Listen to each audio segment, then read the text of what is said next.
Hi everyone, welcome to Journal Club. Make sure to scan the attendance code. Oh yeah, I should probably do that. Munchkin. There's snack in the back, you can get it when you leave. And please welcome Derek Peng. Alright. Whoa. Alright, thank you guys for coming today. Alright, so I'm going to be presenting on my own research today.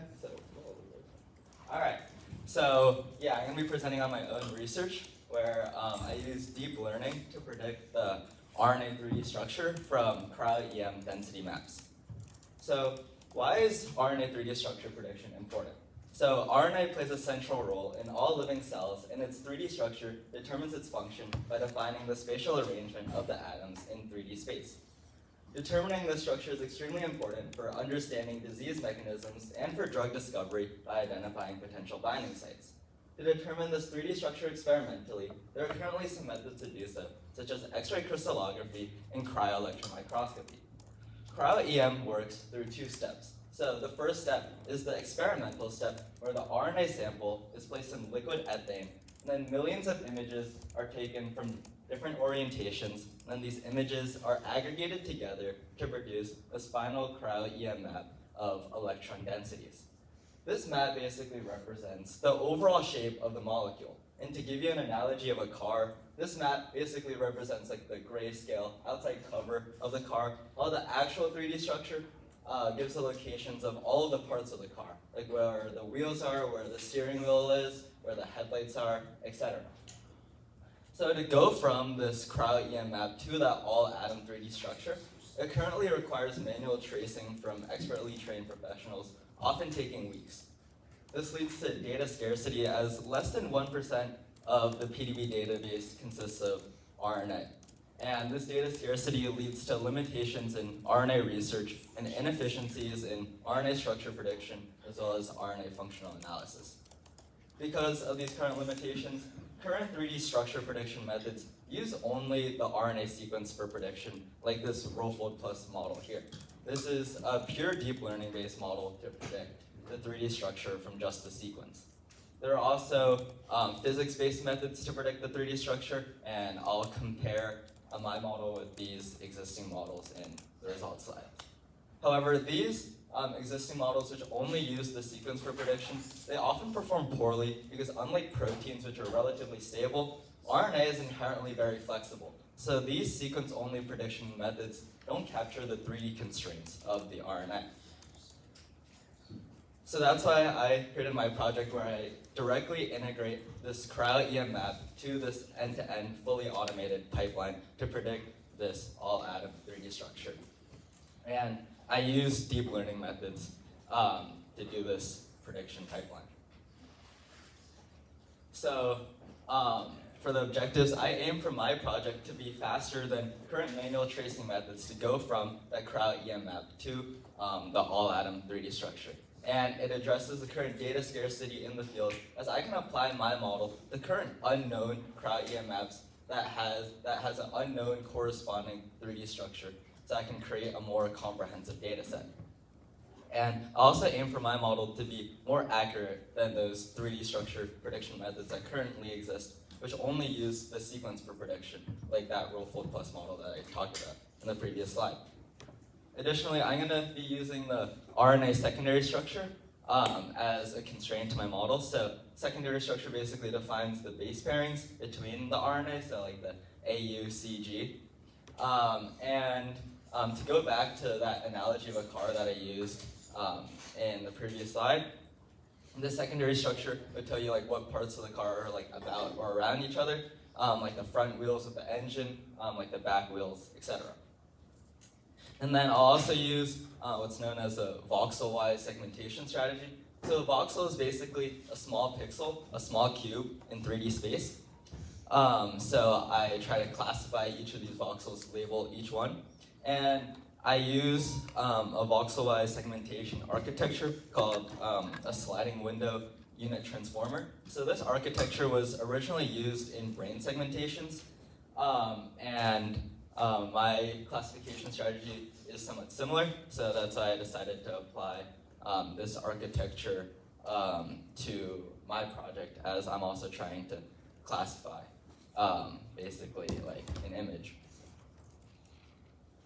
All right, so here are my methods. I created this pipeline, and I'm going to structure my methods and the rest of my presentation a little differently than previous presentations that you might have seen. So I'm going to go through like each step on the methods, and then I'm going to go to the results, and then I'm going to come back to this pipeline, and then keep explaining. But first, I'm going to give a quick overview of this model pipeline. So my model takes in two input variables over here, the cryo-EM map along with the RNA sequence. And then for this cryo-EM map, I predict for each of these voxels what group it's part of. So if it's part of the phosphate group, sugar group, or base group, or background noise. So that's the 4-class segmentation volume here. And then I identify the phosphorus atoms from the phosphate groups. Every nucleotide only has a singular phosphorus atom. I'll get into that more later. And then I build a path connecting all of these phosphorus atoms together, which basically traces out the RNA backbone. And then I produce this coarse 3D model by assigning a nucleotide to each of the phosphorus atoms. And then I reconstruct the rest of the atoms, so like the carbons, nitrogens, and oxygens, goes through further refinement to produce this final 3D structure. So going back to the start of the pipeline, so I take in this cryo-EM map, which I first denoise and resample. So I first remove the dust in the map, which is basically like tiny unwanted specks that's generated by the experimental data. So I first remove those like specks of dust, and I resample the voxel sizes to a consistent size for consistent training. And then I extract the patches from the map. So I extract like cubes of voxels because the original cryo-EM map is extremely large. So I do this using a sliding window extraction technique. So I basically take like a small part of the map at a time, and then I'll go through the map and extract each of the patches.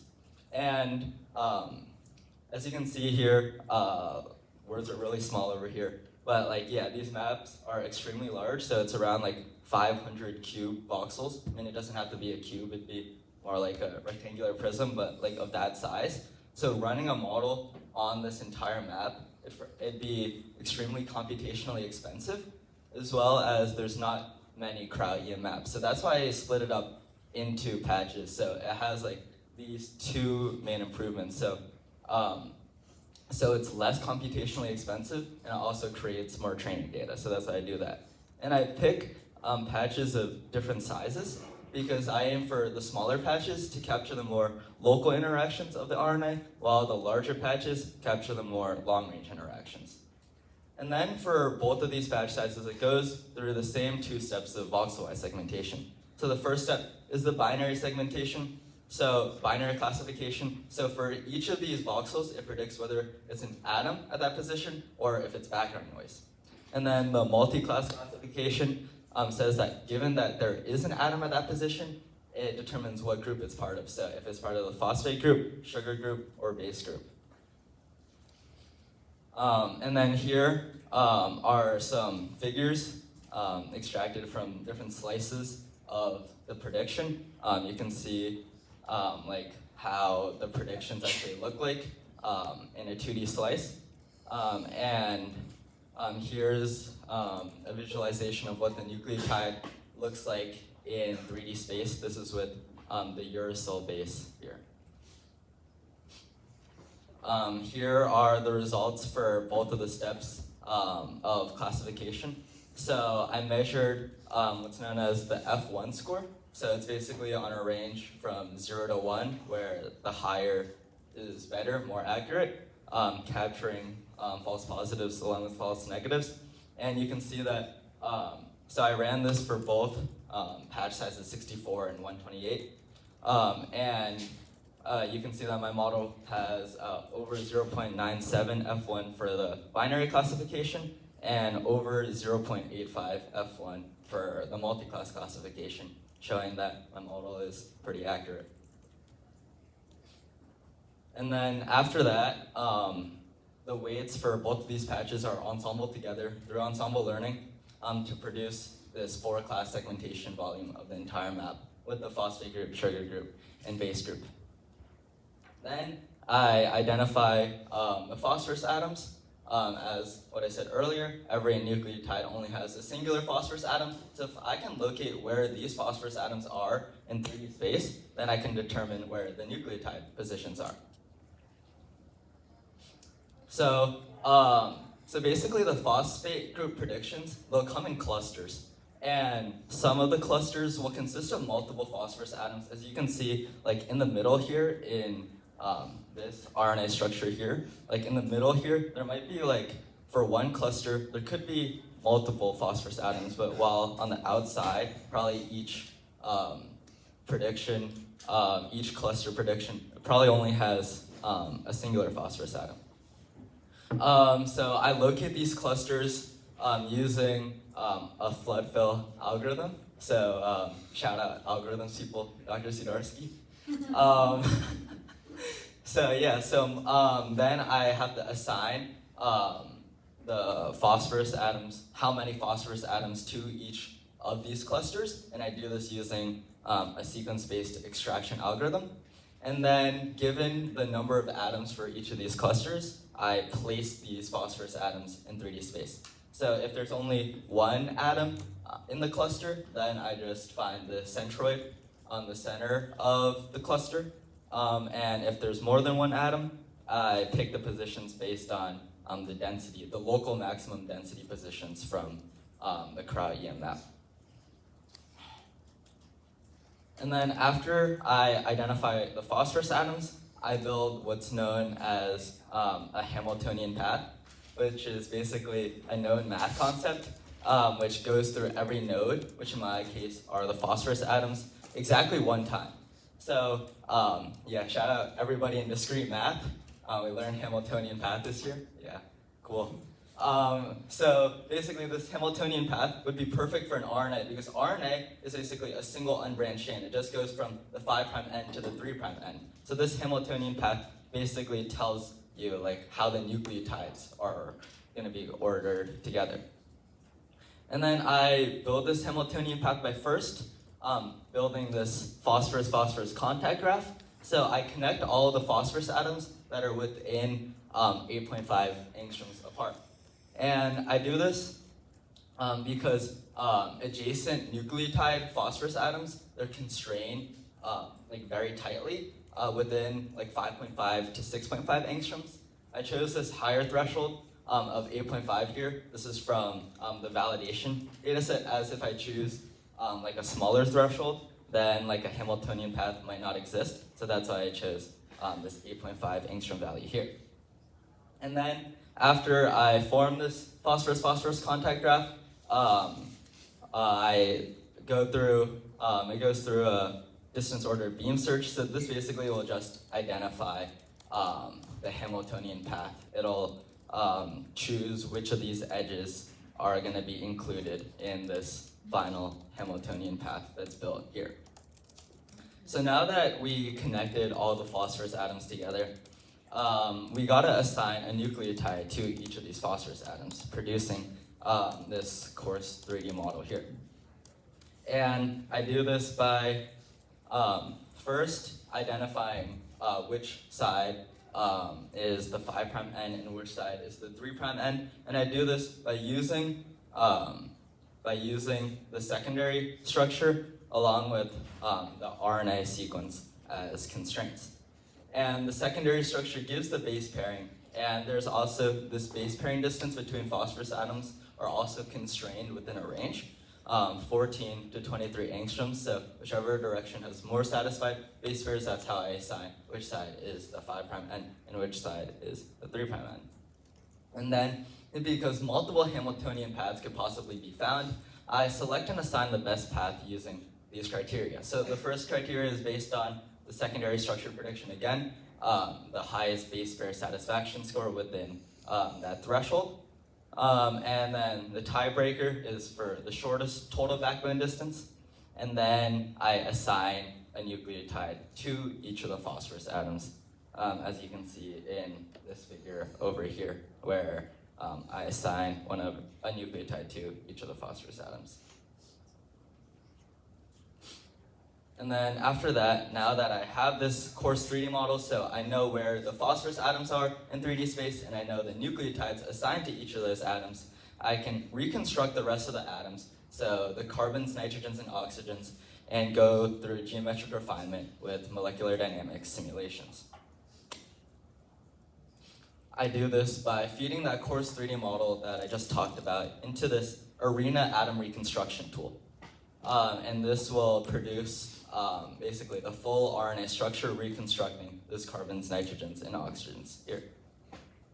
And then it goes through further geometric refinement using this AMBER-14 molecular dynamics simulation tool, minimizing the energy, as the minimum energy is the most likely structure that the RNA will take, along with hydrogen bond restraints and density restraints from the cryo-EM map.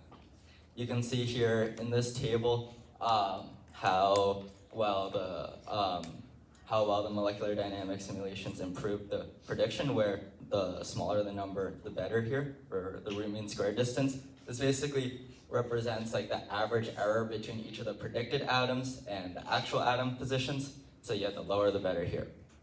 And then in this figure here, I overlaid my predicted RNA structure with the actual ground truth RNA structure. You can see that overall it's pretty accurate. A couple of sticks, these sugar positions are a little off, but overall pretty accurate.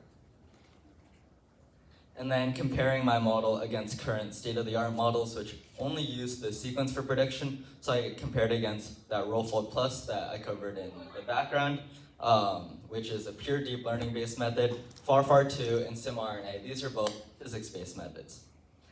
So you can see I compared this all-atom root mean square distance, and you can see that my model has like a threefold improvement to RowFold Plus there, and then I compared the root mean square distance for just the phosphorus positions, and you can see that my model also performed better than the other three models there. And then I also compared the TM score. So this basically represents like the global topology, the overall structure of the RNA, where the higher the better score here, and it's on a range from 0 to 1. And you can see that my model also performed better than the other three models here. So in conclusion, my project shows how when you directly integrate this cryo-EM map into this prediction pipeline, it vastly improves predictions. And it addresses data scarcity, as I can apply my model to current unknown cryo-EM maps that don't have its corresponding 3D structure, creating a more comprehensive data set. And in the future, I plan to, as you might have noticed, I created a 4-class segmentation volume.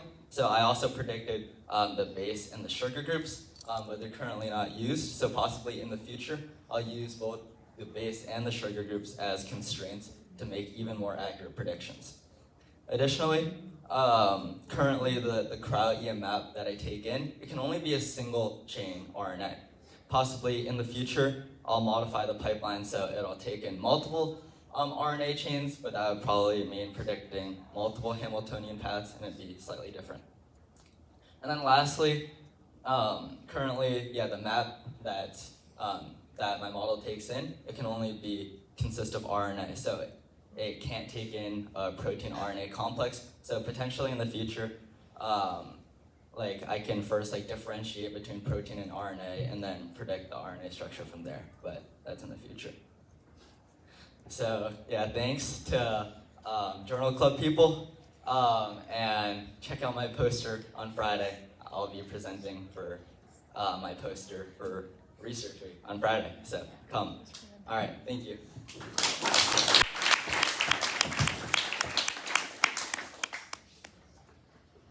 Oh yeah, questions. I know you guys have some questions. Hello. All right, Eric. Did you go to the model pipeline? Got you. Yeah. Did you ever do an experiment where you tried to combine the binary classification of whether there's an atom or not, and the multi-class classification of whether it was like a sugar, base, or background into just like one single prediction rather than splitting it up into two.